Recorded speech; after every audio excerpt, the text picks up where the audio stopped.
चलिए स्टूडेंट्स, मैं आज आपको बताता हूँ कि आप पढ़ाई क्यों नहीं कर पा रहे। देखिए, होता क्या है, जो पीएमओ का एडिक्शन है ना, ये असल में तीन वो सबसे ज़्यादा खास एकदम मस्त चीज़ें छीन लेता है जो कि पढ़ाई में या फिर एग्ज़ाम में सक्सेस के लिए ज़रूरी होती है। ये तीन एकदम ज़रूरी चीज़ क्या है। सबसे पहली जो चीज़ है वो है कंसंट्रेशन। देखिए, पढ़ाई अगर हम कर रहे हैं ना तो कंसंट्रेशन एकदम मस्ट है। फोकस के साथ पढ़ाई करना बहुत ही ज़रूरी है, तभी आपको उसका कुछ रिजल्ट मिल पाएगा। आपने जो भी पढ़ा हुआ, आपका ध्यान अगर बिखरा हुआ होगा तो आपको ना तो कोई चीज़ समझ आएगी जो आप पढ़ रहे हैं, ना याद रहने वाली है, ना ही उसका आप आउटपुट निकाल पाएंगे एग्ज़ाम में। तो कंसंट्रेशन एकदम मस्ट है, और पीएमओ एडिक्शन यही हमसे छीन लेता है। दूसरी जो सबसे खास चीज़ है वो आती है मेमोरी। तो आप जो भी पढ़ रहे हैं वो अगर याद ही नहीं रहेगा आपको, तो आपका पढ़ने का कोई मतलब नहीं रहेगा। आप एग्ज़ाम में इसको प्रोड्यूस ही नहीं कर पाएंगे अगर आपकी मेमोरी वीक है तो। और पीएमओ एडिक्शन हमारी मेमोरी को बहुत वीक कर देता है। कंसंट्रेशन भी गड़बड़ा जाता है, इस कारण भी मेमोरी पे फ़र्क पड़ता है एक तो। और कोई चीज़ अगर हम कंसंट्रेट रहते हुए अगर पढ़ेंगे तो ज़्यादा लंबे टाइम तक हमारे दिमाग में रहेगा, तो मेमोरी को भी हमारी पूरी तरीके से वीक बना देता है। और तीसरी जो सबसे खास चीज़ है वो है कंसिस्टेंसी।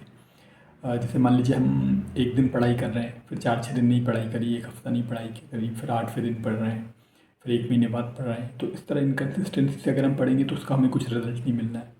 पढ़ाई और एग्ज़ाम की तैयारी तभी सही से हो पाती है जब हम कंसिस्टेंटली तैयारी करते हैं, रेगुलर पढ़ाई करते हैं। एक दिन का ब्रेक ले सकते हैं हम हफ्ते या 10 दिन में, लेकिन कंसिस्टेंटली आपको डेली जब पढ़ना पड़ेगा तभी आपको रिजल्ट मिलेगा।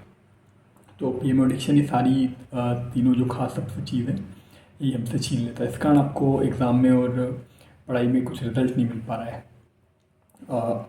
तो आपकी जो पढ़ाई है ना, वो ऑटोमेटिक आपकी फिक्स हो जाएगी अगर आप अपने डोपामिन ओवर स्टिमुलेशन को फिक्स कर लेंगे। आपका ये जो एडिक्शन का लूप है इससे आप बाहर निकल जाएंगे ना, तो आपकी पढ़ाई ऑटोमेटिक सुधर जाएगी। अभी क्या आदत बनी हुई है, अभी तो आपका दिमाग है वो शॉर्ट टर्म प्लेजर चाहता है, उसको तुरंत मज़ा चाहिए। पढ़ाई में तो एक लॉन्ग टर्म एफर्ट के बाद गोल मिलता है, आपका ब्रेन को उसकी आदत ही नहीं है, इतना पेशेंस तो उसके अंदर बचे ही नहीं है ना। ये आपने अपनी आदत बना ली, इस कारण ये ऐसा है। जब आप इससे बाहर निकल जाएंगे तो ये वाली प्रॉब्लम ऑटोमेटिक आपकी सॉल्व होगी। आज भी अपना टॉपिक पढ़ाई का था, तो मैं टास्क भी आपको इसी से रिलेटेड दूंगा।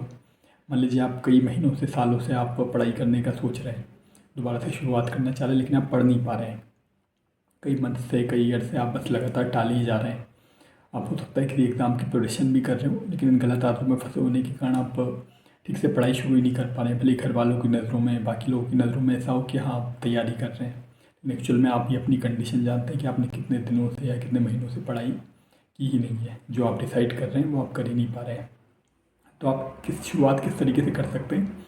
आज आप कोशिश करिए कि आप सिर्फ 15 मिनट या आधे घंटे के लिए अपनी बुक लेके टेबल पे बैठ जाइए, वो पढ़ाई कीजिए।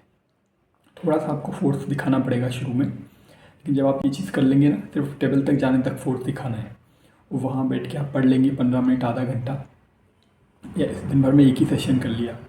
और अगर पूरा दिन बचा हुआ है तो ऐसे आधे आधे घंटे के 2 या 3 सेशन कर लीजिए। आप देखेंगे आपकी 1-1.5 घंटे की पढ़ाई हो जाएगी। मतलब ज़ीरो पढ़ाई से किसी की आधे घंटे हो जाएगी, किसी की 1 घंटा, 1.5 घंटा, 2 घंटे हो जाएगी, इस तरह टुकड़ों में।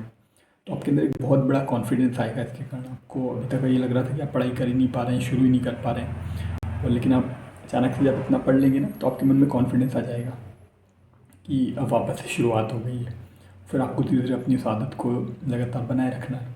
और साथ में इस आदत, ये जो गलत आदत में हम फंसे हुए हैं एडिक्शन लूप में, इसको भी हम धीरे धीरे छोड़ते जा रहे हैं। मैं डेली आपको कोई ना कोई टिप्स दे ही रहा हूँ, आगे भी आप सीखते जाएंगे, इससे बाहर आ जाएंगे, तो आप वापस से अपनी लाइफ में सक्सेस की तरफ बढ़ने लगेंगे। Thank you so much.